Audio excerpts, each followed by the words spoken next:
Hello.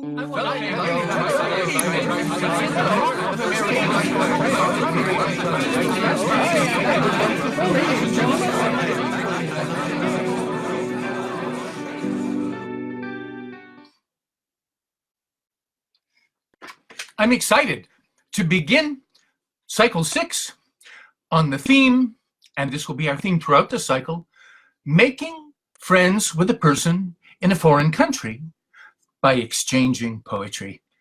Now, you could see in this book already, the two of us, there's me and there's Philipp Restetzki. The book is called Ein nie geahntes Vergnügen, a treat not known before. Deutsch-amerikanische poetische Dialoge in alten Rhythmen. German-American poetic dialogues in ancient rhythms. Let me tell you how this amazing venture got started. My former German teacher, Katharina Mommsen of Stanford, sent me a literary journal, a recent issue, that showed what the younger poets in Germany were doing. And she thought I'd like to leaf through it. And I did, for pleasure. And one poem stood out from all the rest.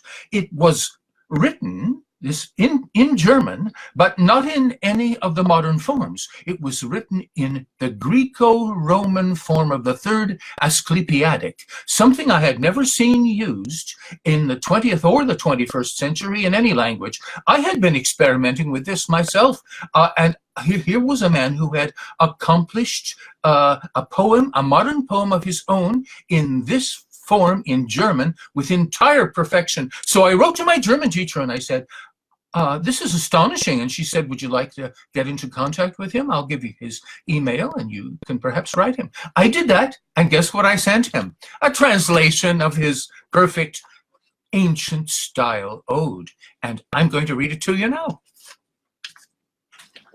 The meter, first of all, the rhythm is quite strange. That's what makes it so very specially ancient and beautiful. Here's the rhythm.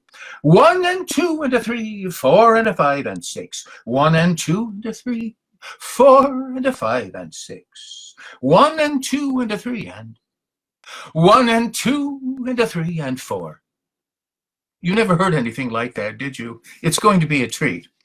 Swept my gaze in lament outward again to you, ever loving, alas, pain of a loving heart, fully savoring, finding all the wonder resplendent there. Softly rustling the brook, home to the frolic fish, life endowing the source too for the creature's wheel, tween the rocks and the rushes, through the vale to horizon wide. Gently purling along, spring is effective yet, bees collecting with zeal, honey that's ever dear, buzzing, jumping from bloom to bloom, aromas unknown before, gleaming, gracing the vale, myriad rainbow rays richly greet me from there. If in the field I'd sink, down I'd sleep, and forever peaceful dream in a florid sea. Yet there's more to be seen. Don't you observe the woods, thickly clad in the leaves, leaping the mountains rise, guard the green of the meadow, wealth majestic the oaken grove. There, unfailing, emerge freely the chirping birds, flying over the vale, off to the distant field, strewing tones of the finest, through the world into nooks remote. Welcome me with the birds, I, Mother Nature, beg, winged in white and protect, one who would shelter find, goddess, heavenly, loving, ere we're driven apart by fate.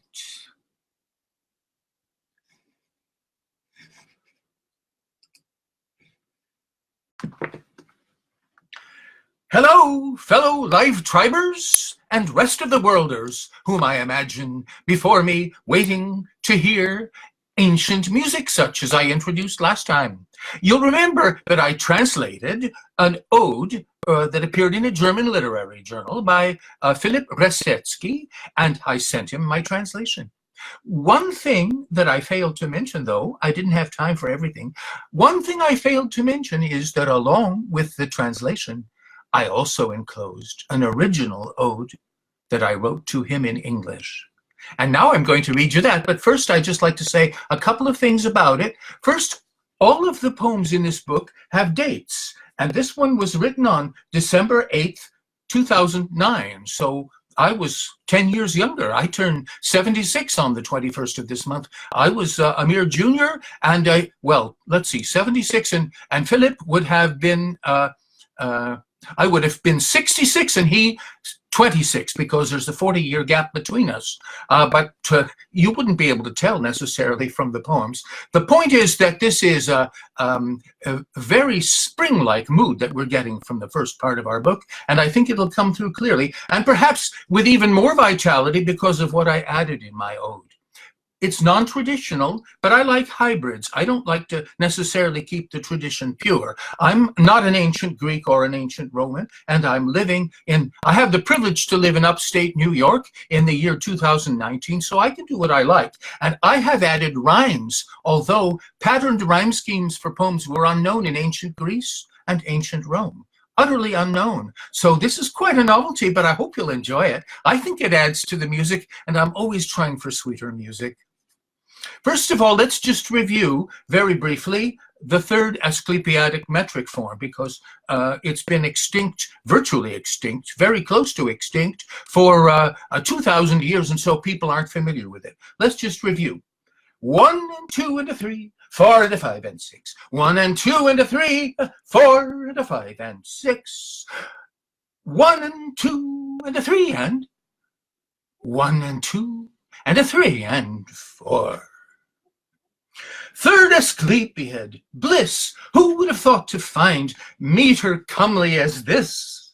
Rarely it comes to mind. Now our prosified hearing, deaf to audible gold and blind, mental eyes to the form, shapen to show the time, subtly sculpted, a norm taken with added rhyme, here by me for a clearing, seeing sharpening means, and I'm soul renewed for the word, bold as they only know, who the vernal have heard, stilled in the muted snow.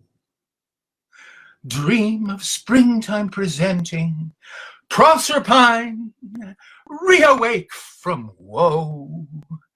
Poem series awaits, tears that the maelstrom froze, melt and grieving abates, hymn to the flaming rose, pour with winter relenting, nightingales for their sky heart grows.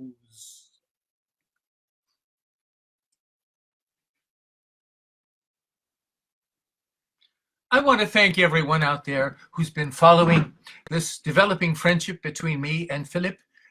Here, I'm in New York and he's in Germany, but not only are we transcending borders of space, but we also pass quickly over those of time, because the presiding spirit of our unfolding friendship is that of ancient Greek song, ancient Greek melodious verse, forms of which had died, and we're bringing them back to life, and that helps show it's expressed in the extremely animated springtime mood. Philip, you'll see in the next poem that I'm going to read, the one that he sent me as the answer to the ode that I, having written in English, sent him yesterday. Remember, the one that he wrote in reply shows a worship of the Greek goddess who has come back to life, the spirit of poetry, along with a revival of the ancient forms she loved. So here we go. I'm going to read what Philip actually wrote, and then I'm going to translate it for you, because he writes a most beautiful German,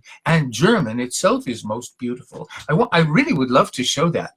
Freudig tanzt es mein Herz, taumelnd im Jubel, ach, hört's doch, Echos von fern, meisterlich grüßend, und nie hätt's jemals geglaubt, dass ähnlich fühlende Geister sind, fern des grünenden Tals, nahe jedoch im Wind, der die Stimmen hierher stetig zu treiben weiß. Hör nur deutlich die Grüße.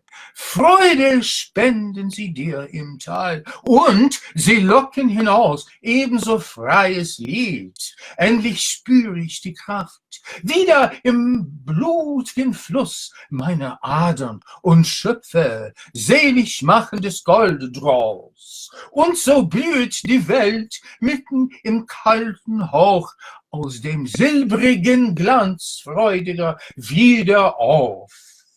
Heilig ist sie, die große, alles einende Göttin uns. Happy dancing my heart, staggering hallelujah, hearing echoes afar, masterly greeting me. I'd have never believed it. Mine's enlivened as mine has been, far away from the vale greening, but near in wind. He is able to bring music athwart the waves. Hear my greeting, and clearly, joy outreaching in valley wide, luring, equally glad song to emerge once more. Ah, I'm feeling again strength in the heartbeat stream, vein conveyed and creating, verve engendered, a healing gold. Now the world is abloom, maugre the winter's breath, out of silvery gleam arising, my friend, again. She is holy, we know it, all uniting, the goddess great.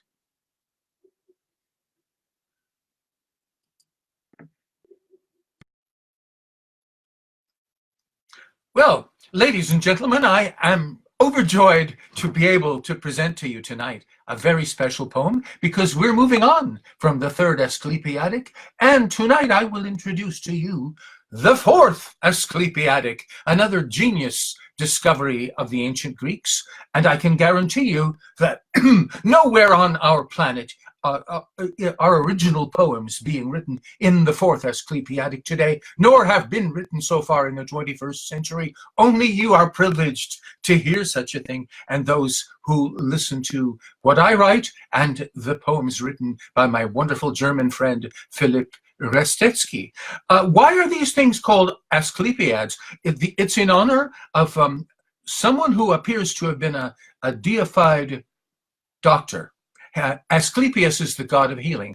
And when you were treated for an ailment in Greece or in Turkey, colonized by the Romans, or in, well, any of the places colonized by the Romans with their Greek traditions, such as Egypt, you would be treated in an asclepiadic or Esculapian, to use the Roman word, spa. And it would be hoped that sometime under the beautiful influence of the wine, the priestly chant, and the calming surroundings, you might receive a visitation from Asclepius himself, who would offer to you a remedy. And if that should happen, and if it should work, guess what? You are encouraged to submit votive tokens, and hundreds of these survive. In other words, what you do is make a model in clay, in brass, in bronze, in marble, in wood, or,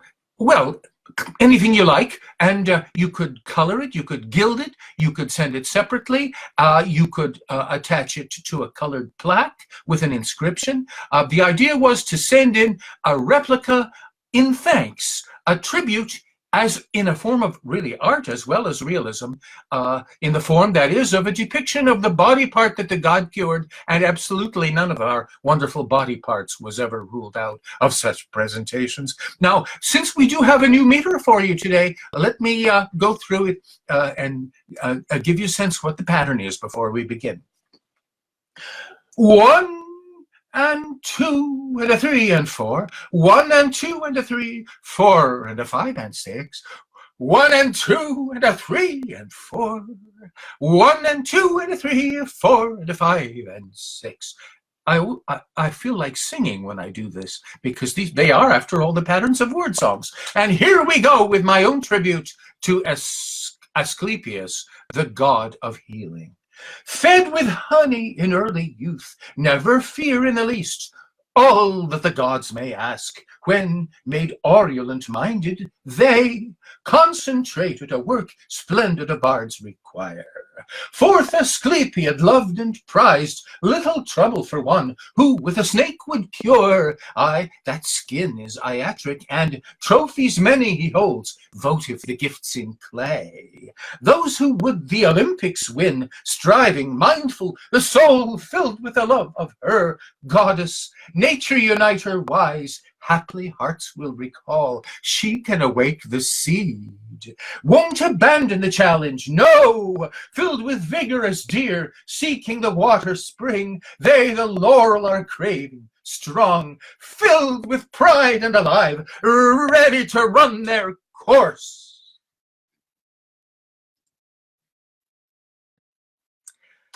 I am really happy today because I tried an experiment last night and I think it succeeded. I asked myself if I could write a song which would simply be the fourth asclepiadic poem that I chose to read, only this time simply sung as a musical song, not just a word song. And I decided I would do it, and I did it. What I've done is I took a poem that Michael wrote to me in German, and I translated it into English, and I'm going to sing it for you tonight in English. What I'll do first is sing the rhythm, the rhythm pattern, as I usually do, sing the scansion, as it's technically called, with numbers showing you what exactly the syllable structure is. And then we'll go right into the song and sing it the same way. 1 and 2 and a 3 and 4, 1 and 2 and a 3, 4 and a 5 and 6, 1 and 2 and a 3 and 4, 1 and 2 and a 3 and 4 and a 5 and 6. La la la la la la la la la la la la la.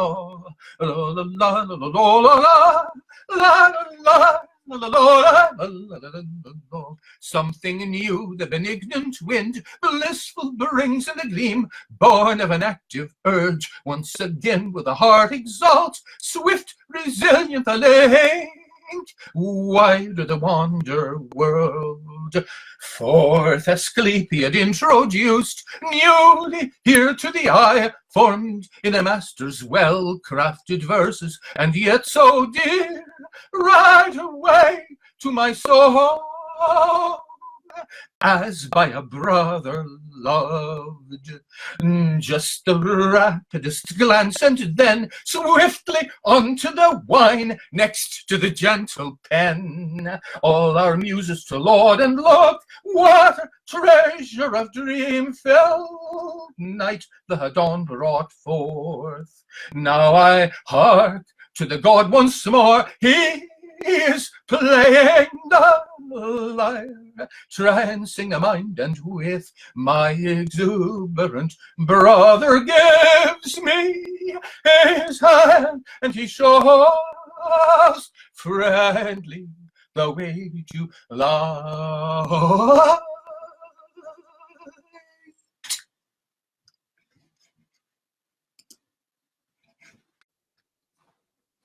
Hello, Life Tribers and others.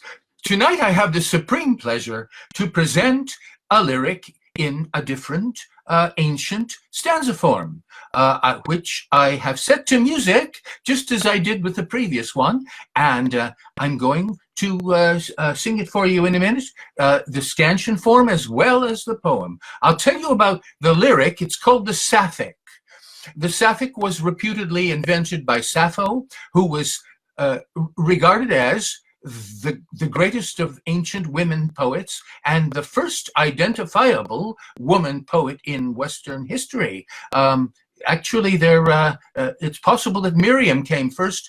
She recited and sang with her timbrel a military hymn of triumph after the escape from Egypt in Exodus, but we don't know if she wrote it. We can't give her credit until we find that out. So as of now, Sappho remains the earliest identifiable woman poet and absolutely the greatest of the ancient world. Plato thought that she should be called the 10th of the Muses, who are the spirits that inspire culture and the arts. It's truly astonishing to learn about Sappho. And she's said to have invented this lyric form, and I will demonstrate it.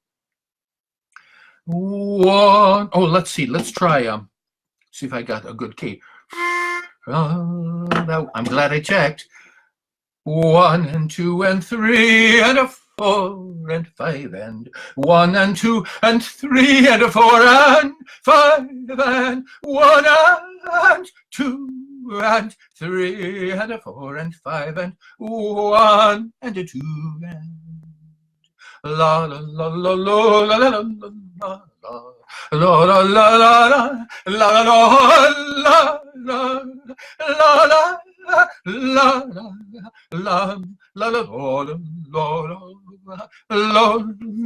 la la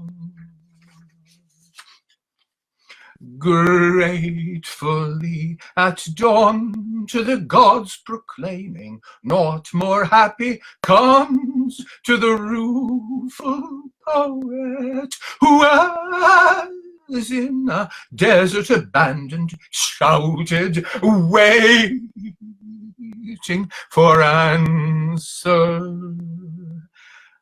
I in Sappho strains who would honor lend her, praising one by Plato adored, the 10th of Muses, named and lauded for lamentation, call on her spirit, having known the light of the heart in friendship. Here is one who, censured, neglected, never ceased to echo. Nightingales know, and roses, how she was praying. Prophets cannot claim to predict the future.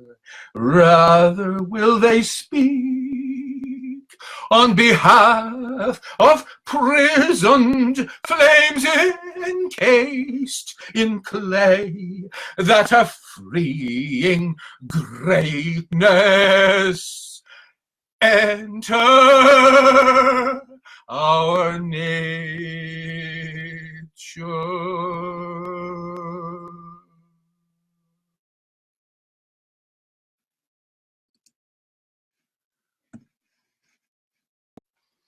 Hello, fellow Life Tribalers and fellow Worlders. I'm just a few minutes late for my Tuesday talk, but I hope I'll be pardoned. I have really had fun preparing it. The interesting thing to keep in mind when you are listening to songs that I'm basing on poems in this book is that it's not only a book where friendship unfolds, it is a book of which one of the major themes is that unfolding of friendship, and even the dedication is officially made to friendship itself. Here's what Philipp wrote, very short, 2 sentences, and then I'll read you my English version. Wir widmen dieses Buch der Freundschaft selbst, dem Anfang, Ende und dem Fundament dieser Korrespondenz. Ihr als Tugend nachzustreben, eröffnet die Welt. We dedicate this book to friendship itself, the beginning, result, and foundation of our correspondence. To strive for it as a guiding virtue will unfold a world. So today's poem that I wrote, and I'll have one for you tomorrow, that Philipp wrote in reply, is called Poet Friends. And it's in the 3rd asclepiadic, which we've seen already. I'll just review it, and then this time I have a tune for you. La la la la la la la la la la la la la la la la la. Friendship lent from the height call of the craft to serve, ear to hear and receive, ardor to answer prompt. These are spirit, refreshment, this our life and our life of days. Goethe, Schiller had known brother symposial joy, Coleridge, Wordsworth as well, serving the summons high. Yes, and Byron and Shelley, wise to think what our forebears won. Sybil Pilthea felt, moved by the godly power, crying out as in pain, mothers in labor long, womb enfolded on tripod, mad oracular favored crazed.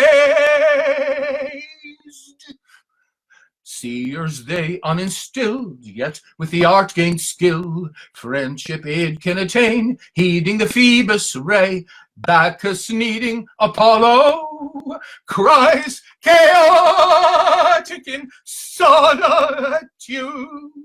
Priests arriving in crowds, eager interpreters, many motived and sly, counterfeit doubtful smile. These the Pythia ravings, bold reshaped to promote their goals.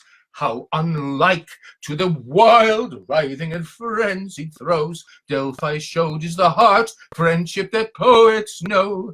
Art enlightenment find ever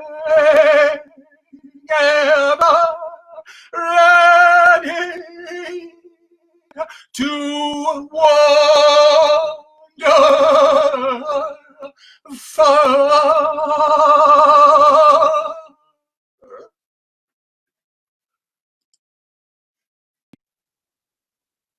Well, tonight, as promised, I have another song for you. It's really an amazing time in my life. I never thought, just get up, compose a song, perform it, and that's a normal day. But that's the way I'm living now. It's just astonishing. And I turn 76 on the 21st of this month, and it looks like I'm building up to a really big birthday celebration of my new career as a songwriter and performer. I'm so grateful to Roger for running the 21 Live Tribe. It's a wonder, isn't it? Well, okay, so for today, I will set to music the song, the poem, that Philip wrote me in response to the one that I wrote to him and read to you yesterday. He writes in the same meter as I did. So, 1 and 2 and a 3, 4 and a 5 and 6, 1 and 2 and a 3, 4 and a 5 and 6, 1 and 2 and a 3 and 1 and 2 and a 3 and 4.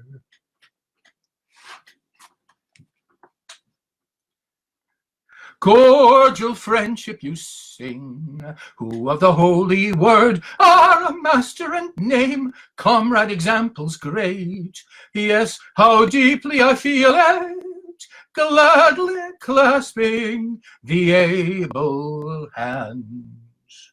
Who knows better the woe, deeply your joy as well, that the poet will move, grasping the world in word, than himself and his dear ones, rare such comrades to meet today. Tranquil, treading the path, mild observation lends, all the world being then bundled in clear-eyed gaze, that the hallowing nature, rich in blessing, had given those who the chronicle bright, many-layered life accords, word skill dowered in lines meant for eternity right. Divine is the favor, lonely mostly the labor hard. Oft to the poet will shun work of a colleague, for when he looks at his own harvest compared to theirs, first he doubts of the latter, then is skeptical toward himself. Self-willed seeming are those roamers in loneliness, honor works gone before, harsh to the ones today, contradictory surely, art devotion to pure-born word. Oh, it seldom occurs to bards to find who hear hearts that beat in accord, oneness in friendship feel, fruitful mutual profit, language masters encounter, for art is ever an act godly that unifies, when by nature led on graceful or gentle way, to friend chroniclers noble, kindly guided together are. What great things will result, time will alone reveal. Let's then honor in truth friendship our forebears knew. Wise are they who have known it, happy made by a spirit free.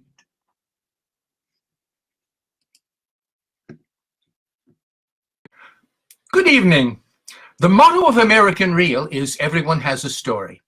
The story that we're continuing tonight is that of an emerging songwriter who first found out that he was becoming one under the auspices of Live Tribe 21, and I'm deeply grateful for that.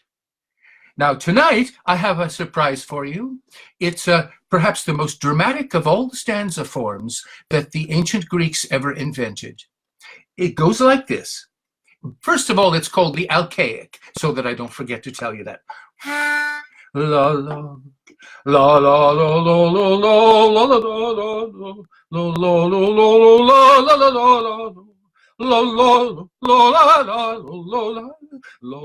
la la la la, and 1 and 2 and 3 and 4 and 5, and 1 and 2 and 3 and 4 and 5, and 1 and 2 and 3 and 4 and 1 and 2 and 3 and 4. And what really gets me in every stanza is that ba ba ba ba ba ba bam bam bam bam.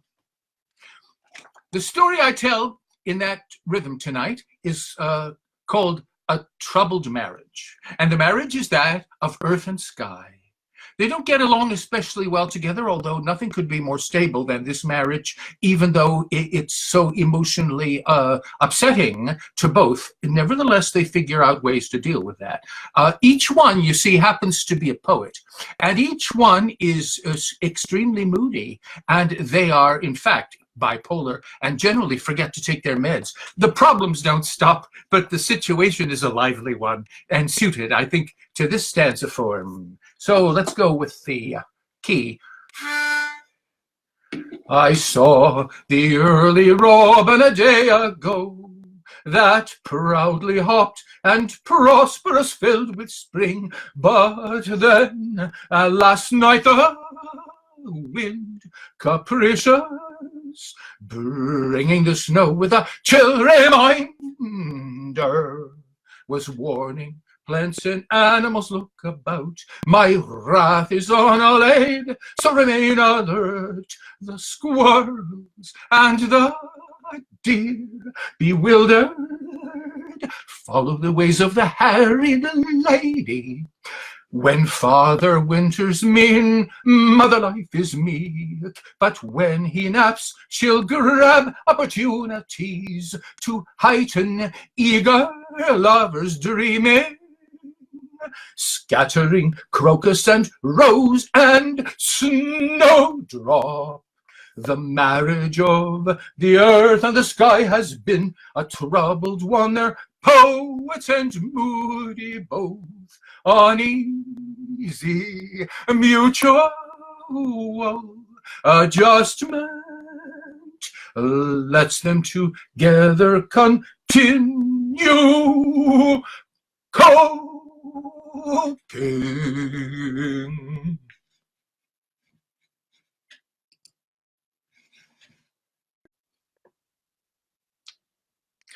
My collaborator, Philipp Restetzki, returns tonight in my English translation of his poem, which is, again, like yesterday's, in Alcaic, but